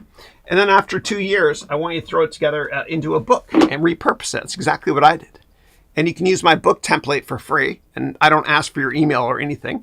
Just go to harounmba.com/ all lowercase, write book. Yeah, repurpose. Yeah. Cool. All right. Keep typing questions if you have them. I'm going to play a quick video here on how to find your passion when it comes to your career. Again, please keep typing your questions. Thanks.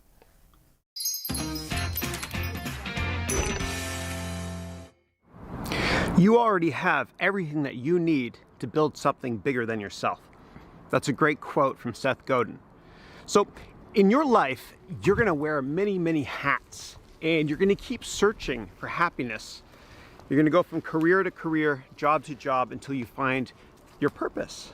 And I ended yesterday's vlog with a hat and a quote from Wayne Gretzky, and I'm still wearing it now. That guy inspires me so much. I don't want to wipe out here, sorry. So Wayne Gretzky said, you miss 100% of the shots you don't take.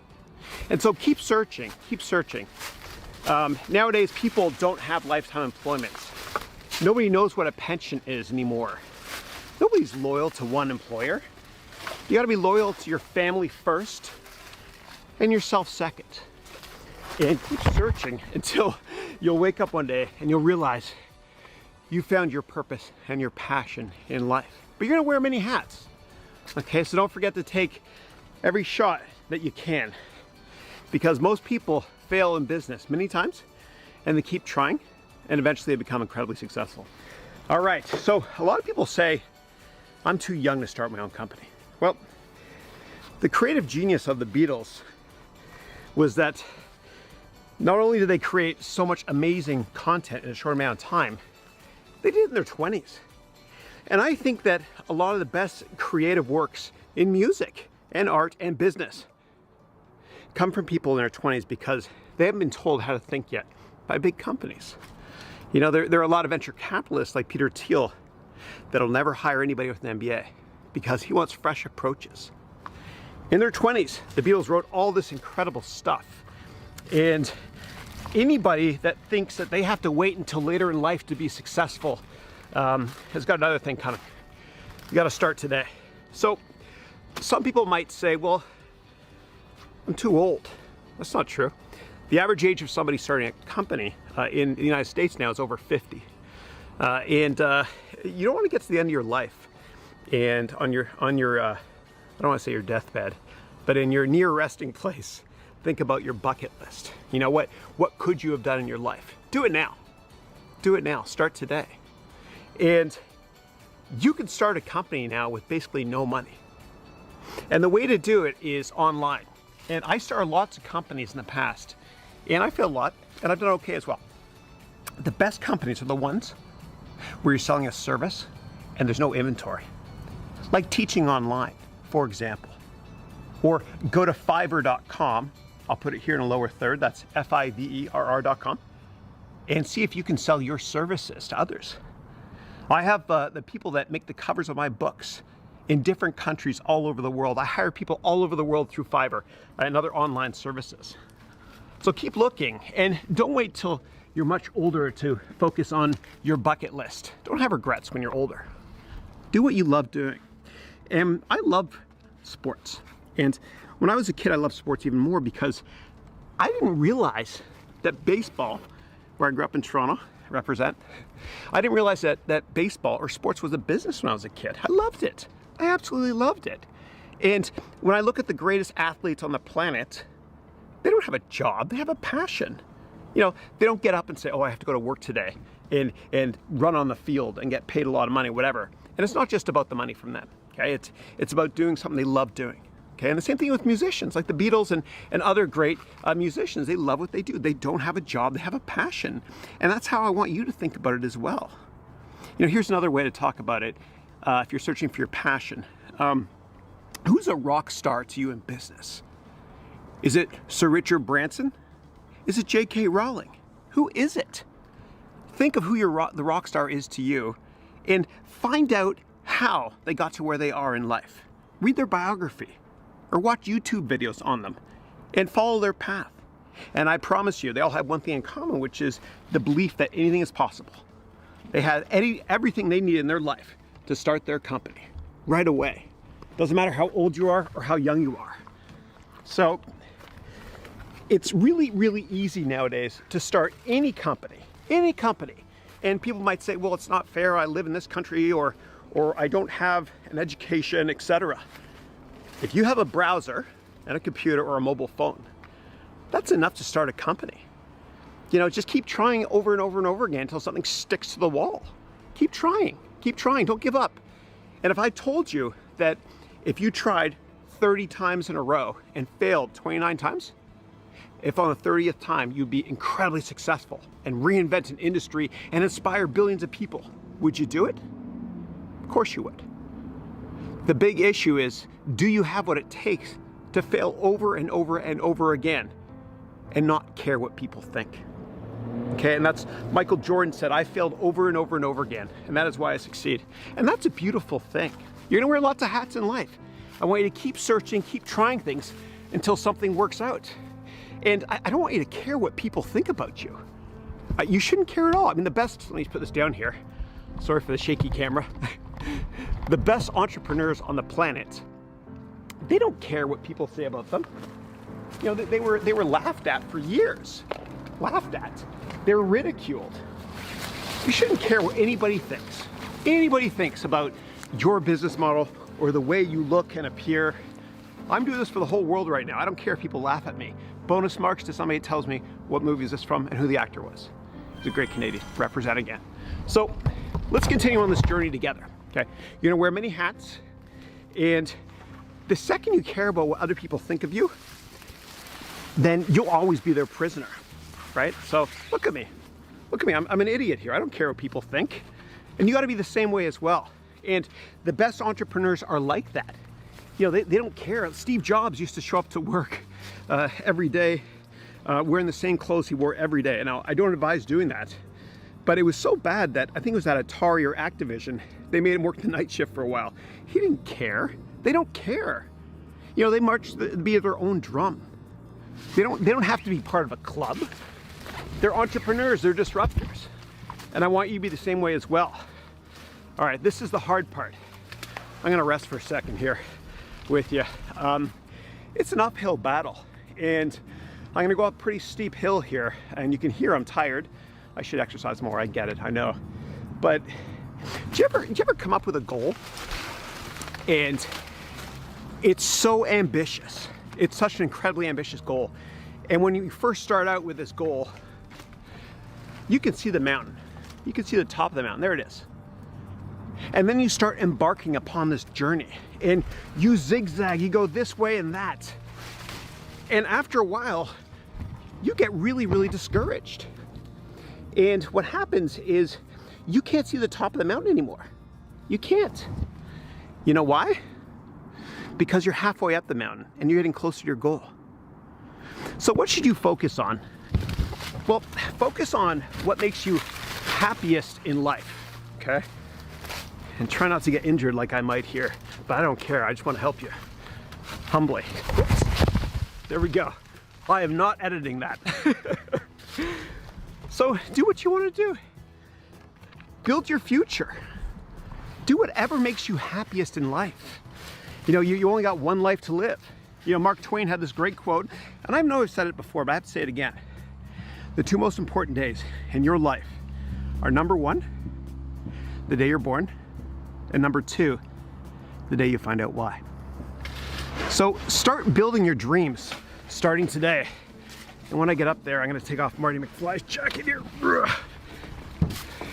And you'll keep looking and you'll keep searching. And I remember when I worked on Wall Street, which way do I go? There's a fork in the road here. Yogi Berra used to say, when you see a fork in the road, you take it. So when I worked on Wall Street, every Christmas, bonus season, everybody was depressed. Nobody was happy, and it was ridiculous. It was ridiculous because the cancer of Wall Street is people will compare themselves to those that make more, which is ridiculous. I believe it was the Dalai Lama who had this great quote. And he said, the problem with Western society is we sacrifice our health, our entire lives, in order to make money. And then at the end of our lives, we sacrifice all of our money in order to maintain our health. And then we look back upon our lives and we realize we never really lived to begin with. Okay, now if you don't mind, I have to take off this jacket because it's hot. People say it looks like a life jacket. I'm dating myself there. All right, and sometimes the best answer is right in front of you.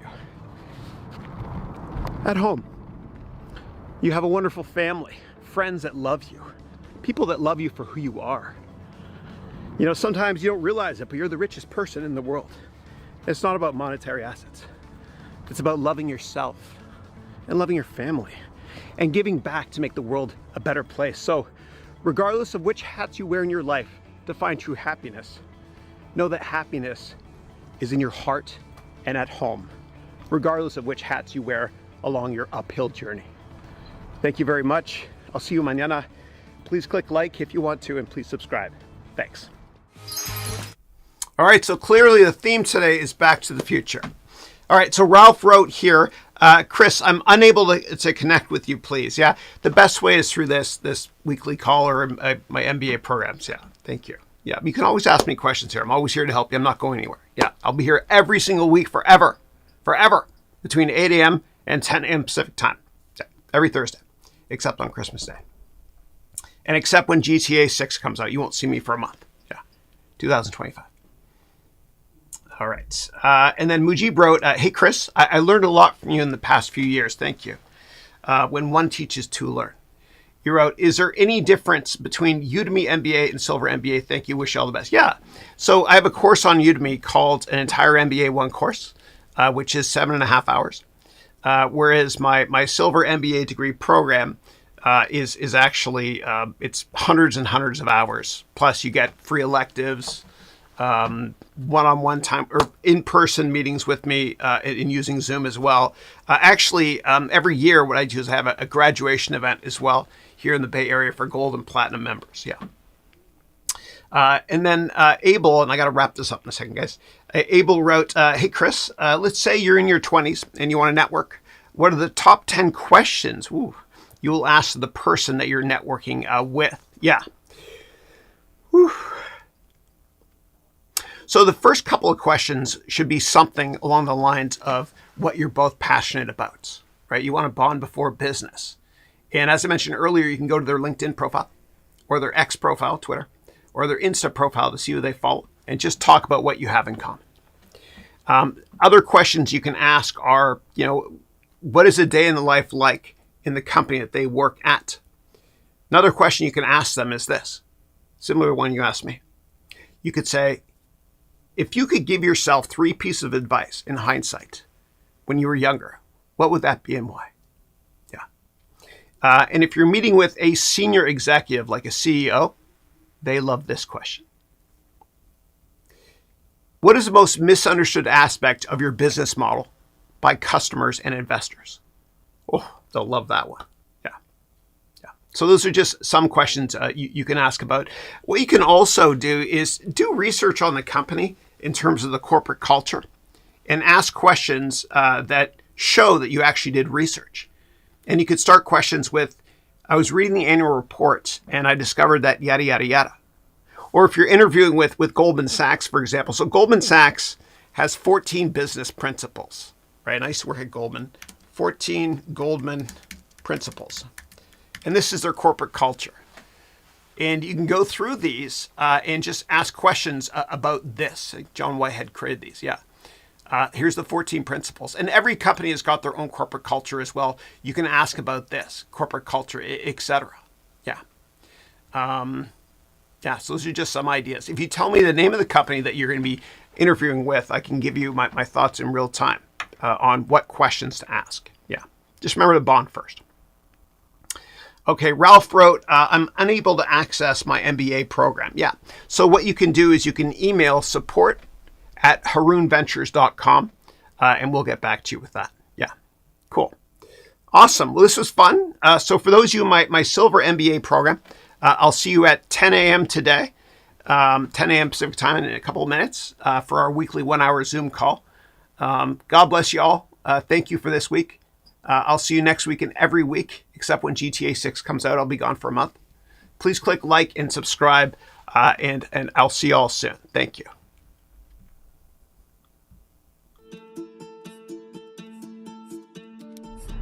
Hi, I'm Chris Haroun, and this MBA degree program is not what you think it is. It's better. This program is more than 25 years of business experience, all rolled into one easy-to-access online program. I've sold over 1 million courses in every single country. I've worked at Goldman Sachs. I have an MBA from Columbia University. And I've worked in the venture capital, hedge fund, and consulting industries. I've also started many companies, and my courses have been featured in Forbes, Business Insider, CNN, and NBC. If you're ready to nail your next interview, get a better job, get a raise, start that business you've always dreamt of, improve the one you currently run, or better manage your personal finances, then this MBA degree program is for you. I can't begin to tell you how comprehensive this program is. It's got everything, including more than 300 hours of on-demand video. I would have to do one of those dramatic opening title crawls from a certain space movie just to show you.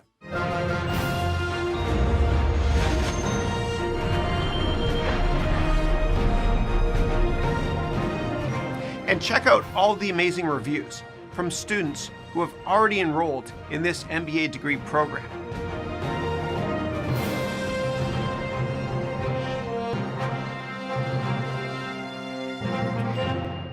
Last but not least, there is a 30-day, 100% money-back guarantee.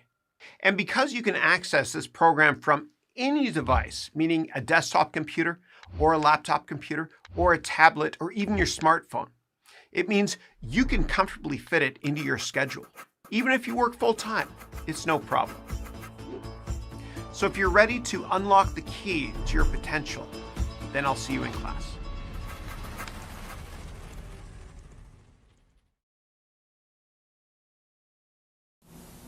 When you grow up, you tend to get told that the world is the way it is, and your life is just to live your life inside the world, try not to bash into the walls too much, try to have a nice family life, have fun, save a little money. But life, that's a very limited life. Life can be much broader once you discover one simple fact, and that is everything around you that you call life was made up by people that were no smarter than you. And you can change it. You can influence it. You can build your own things that other people can use. And the minute that you understand that you can poke life and actually something will, if you push in, something will pop out the other side, that you can change it, you can mold it. That's maybe the most important thing, is to shake off this erroneous notion that life is there and you're just going to live in it, versus embrace it, change it, improve it, make your mark upon it. I think that's very important. And however you learn that, once you learn it, you'll want to change life and make it better, because it's kind of messed up in a lot of ways. Once you learn that, you'll never be the same again.